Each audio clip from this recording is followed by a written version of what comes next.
다음은 바이오에 대해서 설명을 드릴게요. 일단 바이오는 일주일에 2번씩 수업을 했었고요. 그리고 온라인 수업으로 했었어요. 바이오는. 대면 수업하는 학생들도 전부 다 온라인으로 줌으로 수업을 들었습니다.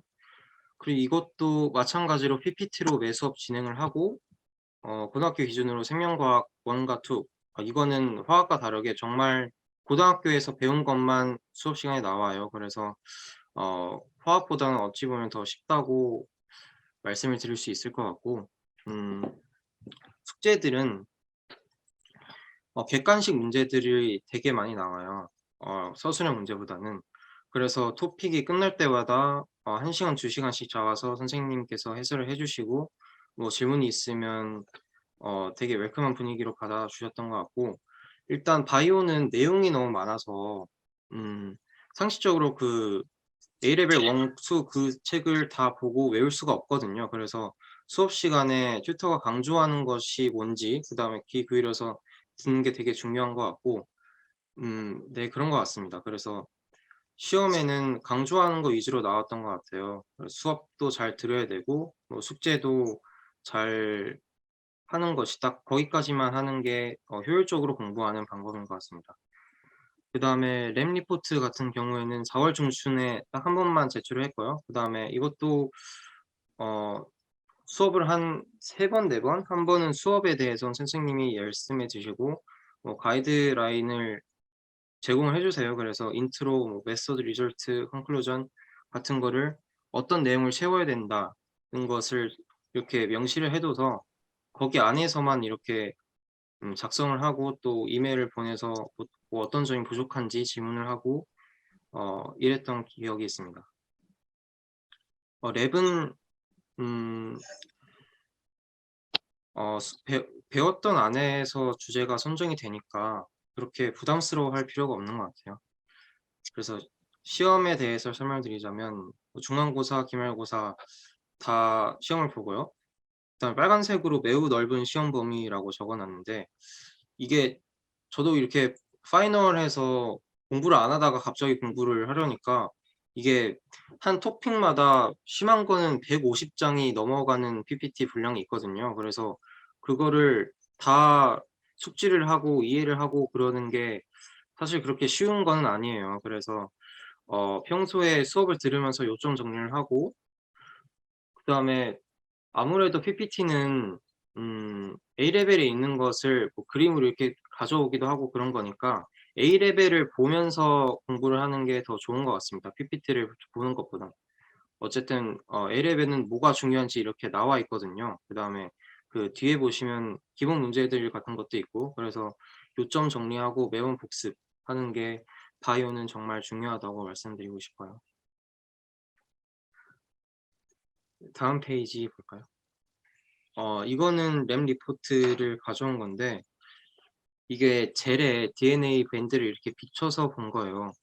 근데 저도 이게 사실 수업을 할 때 그렇게 어 이해가 그렇게 잘 가는 방향은 아니었는데, 이렇게 구글을 서치를 해 보고 친구들한테 물어보고 해서 어찌어찌 썼던 기억이 나거든요.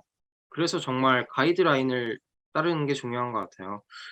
이거는 A 레벨에 있는 내용이 아니었던 것 같고, 사실 지금도 잘 그렇게 이해가 됐다고 생각하진 않는데, 네, 어쨌든 점수는 잘 받았습니다. 이렇게 질문을 많이 해서. 네, 그랬던 기억이 나요. 그다음에 그 오른쪽에는 이렇게 생물 같은 경우에는 그 그림을 보고 이렇게 화살표가 표시가 돼 있으면 용어가 뭔지 알고, 그래서 그림과 용어를 매치하는 게 가장 이상적인 공부 방법이라고 생각을 해요. 이렇게 저도 이렇게 처음에 공부해서는 이렇게 메타페이스 플레이트가 뭔지 전혀 몰랐었기 때문에 이런 용어 공부를 수업이 시작하기 전에 가능하다면 하는 것이 좋고, 뭐 그런 시간적 여유가 안 된다면 수업 끝난 다음에 단어만이라도 이렇게 외워 두시는 것을 추천을 해요. 그래서 단어만 잘 알고 있으면 그래도 네, 해 볼 만한 시험인 것 같습니다, 둘 다. 네, 다음 페이지 볼까요? 지금 설명을 해주는데 계속해서 그런 얘기를 할 거예요. 한정 선생님 계속 질문을 하고 왜 이런 부분이 있을 거예요. 그래서 분명히 한 번만 봐서는 이해하기 되게 쉽지 않는 부분이고, 사실은 램 리포트 같은 경우는 어떤 방향으로 가야 되는지 왜 이런 것을 다 이해하기가 되게 쉽지 않거든요. 해보지 않았던 거기 때문에. 그래서 이런 과정 계속 좀 이게 좀 추천드리고요.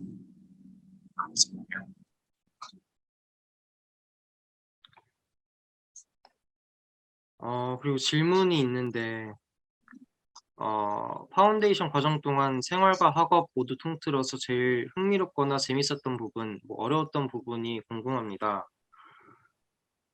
저는 이과를 졸업했고, 그래서, 과학 부분 같은 거 정말 그래도 열심히는 공부하던 학생이라서, 그리고 시험을 대비하는 게 어렵지는 않았던 것 같아요. 그래서 사실 지금 기억에 남는 거는 뭐 친구들이랑 모여서 런던에 가고 뭐 뮤지컬을 보기도 하고 뭐 그랬던 게 기억이 남거든요.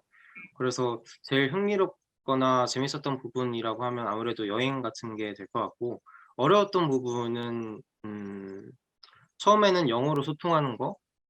튜터분들도 되게 억양이 되게 다양하셔서 다 영국인들만 있는 게 아니고 알아듣는 거, 그다음에 뭐 소통을 하는 거, 그랬던 게 1텀 부분에서는 제일 어려웠던 부분인 것 같습니다. 그다음에는 적응을 하면 또 괜찮아져요. 너무 걱정할 필요 없고.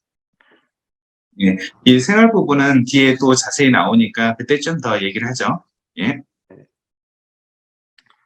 이거는 중간고사 샘플을 가져온 건데 이렇게 그림이 나와요. 그래서 1번부터 6번까지 다 모자이크 처리가 되어 있고, 근데 지문에서는 4번과 5번의 기능과 구조가 뭐냐 이렇게 물어보거든요. 그래서 그림과 용어를 매치할 수 있어야 시험을 푸는 게 되게 유리하고 또 빨리 풀 수 있고 그런 것 같습니다. 그다음에 어, 그 뒤에 나오는 질문 같은 경우에도 A레벨 교재에 되게 강조되어 있는 부분이었어요. 그래서 어, 되게 큰 부분을 보고 공부를 하는 거, 너무 자세한 부분까지 공부를 하다 보면은 어, 핵심을 잃어버릴 것 같아요. 그래서 그렇게 공부하는 게 중요한 것 같습니다. 그다음에 위에 보면은 켈빈 회로 같은 것도 있는데 이렇게 또 빈칸을 채워서 설명을 하고 서술을 하고 이런 부분이 되게 많아요, 바이오는. 네, 그래서 그런 부분에 집중을 하는 게 나은 것 같습니다. 그다음에 음, 빨간 글씨로 높은 배점에는 요구사항만 기입 이렇게 적혀 있는데, 이게 이렇게 배점이 크다 보니까 좀 더 많이 적으려고 하고 자세히 적으려고 하고 하는 게 그렇게 좋은 것 같지만은 않은 것 같아요. 왜냐하면 많이 적으려고 하다 보면은 또 정확하지 않은 내용이 들어갈 수도 있고 하다 보니까 문제를 일단 먼저 정확하게 읽는 것이 제일 중요하고, 그다음에 어떤 내용만 중요한 부분만 중요한 부분만 적어야 하는가를 구글 서치를 통해서 좀 공부를 하고, 아니면 뭐 유학원에 물어본다든지 뭐 그런 게 중요한 것 같습니다. 자료를 많이 보는 것이. 그 지금 이 그 배점이라든지 여기에서 글 쓰고 왜 이런 부분들이 사실은 그 학교에서 가이드라인 부분에서 어떤 부분을 쓰고 어떤 단어를 쓰고 해야 이 점수가 나온다. 왜 이런 가이드라인이 있거든요. 그래서 항상 길게 쓰는 것보다도 그 포인트를 정확히 알고 쓰는 것, 그런 단어를 정확히 그죠? 요구하는 단어를 써내는 거, 왜 이런 게 포인트고요. 되네요. 다음에는 통계 과목인데 이거는 어, 아, 정말 아무런 학생도 어려움을 느끼지 않았던 과목인 것 같아요. 왜냐하면 정말 기본적인 통계, 공학용 계산기를 통해서 계산을 하게 되지만 또 공식이라는 게 다 또 시험 볼 때도 페이퍼로 제공을 해주시고, 네, 그래서 굳이 시험 대비를 한다거나 뭐 그럴 필요는 없는 것 같습니다. 그래서 이것도 마찬가지로 수업 내용에 대한 퀴즈가 있고 매 수업마다 VLE 업로드를 하는 게 통계는 숙제였어요. 그래서 그것만 성실히 하면 될 것 같고, 이거 또 빨간색 부분을 해놨는데 통계 같은 경우에는 리포트가 50%고 또 기말고사가 50%예요. 왜냐하면 중간고사가 없어서. 그래서 이거는 리포트를 열심히 작성하는 게 어쩌면 파이널 테스트를 더 잘 보는 것보다 중요하다고 말씀드릴 수 있을 것 같아요. 왜냐하면 파이널 테스트가 한국 학생들이 공부하기에는 너무 쉽기도 하고, 이렇게 어, 아래 적어 놨지만 또 모의고사를 제공을 해 주거든요. 그래서 거의 대부분 유사하게 출제가 되고 그래서 네 그래서 리포트를 잘 작성하는 게 제일 중요한 것 같습니다. 스태티스틱에서는.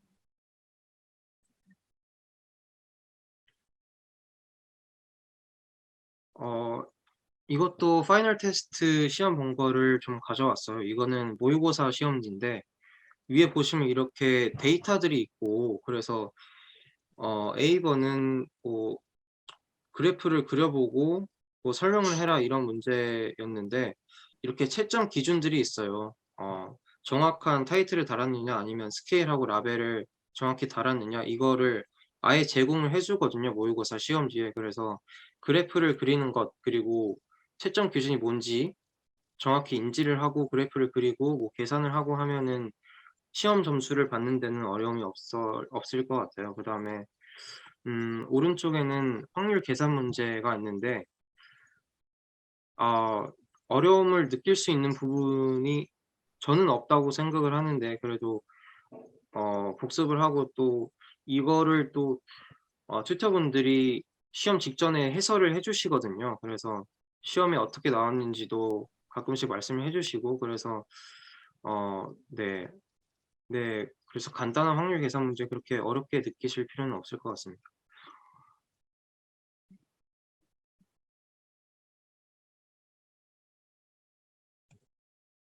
왼쪽에는 설문조사 방법인데 이거는 좀 암기를 하셔야 돼요. 이게 장점과 단점을 기술하고 어떤 부분에서는 어떤 때에는 어떤 설문조사 방법을 써야 하는지 이런 게 시험에 나왔었고 오른쪽에는 리포트인데 음 저도 정말 방대한 데이터를 가지고 어떻게 이렇게 압축을 해서 뭐 1000자, 2000자로 써내야 하는가에 대한 고민이 많았었는데 이것도 또한 가이드라인이 있고 좀 더 자세하게 설명을 드리자면 이것도 제가 쓴 리포트를 가져온 건데 그 2018년에 영국에서 자살률이 방법과 성별에 대해서 어떻게 구분이 되느냐 하는 건데 뭐 보시면 뭐 날카로운 물건에 찔렸다든가 아니면 뭐 낙상 아니면 뭐 점프를 했다든가 아니면 뭐 독을 뭐 마셨다든가 이런 게 있거든요. 그래서 이런 거는 뭐 엑셀에 이렇게 긁어서